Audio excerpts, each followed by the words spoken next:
Le groupe Eramet, implanté au Gabon depuis plusieurs décennies, a fait ce jour le bilan de ses activités au Gabon en présence des responsables des compagnies, le représentant dans son partenariat avec l'État gabonais, Comilog et Cetrag. Partenariat jugé positif selon les responsables de ces entreprises dont les résultats sur les 5 dernières années sont salués au point de vue des performances économiques. Nous avons eu l'occasion de refaire un point sur le partenariat, qui est un partenariat qui date de plus de 30 ans entre Eramet et l'État gabonais,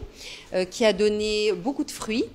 Notamment sur les 5 dernières années, avec un développement considérable de l'activité minière, un développement aussi considérable du trafic sur la voie, beaucoup de création d'emplois, beaucoup d'investissements et beaucoup de retombées économiques pour le Gabon. Tenant compte des aspirations du gouvernement gabonais pour l'accroissement de ce secteur d'activité en totale convergence avec celle du groupe Eramet, les interlocuteurs du jour ont décliné leurs perspectives pour 2024 et au-delà, évoquant par ailleurs les potentielles ou probables difficultés. 2023 a été une année difficile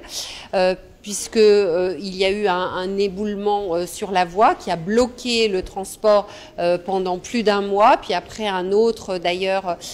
problème sur un ouvrage d'art, ce qui a fait que globalement on a perdu pas mal en transport et en production.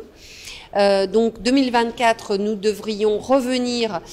au niveau de 2022, un petit peu au-dessus, dans un marché qui reste difficile, mais avec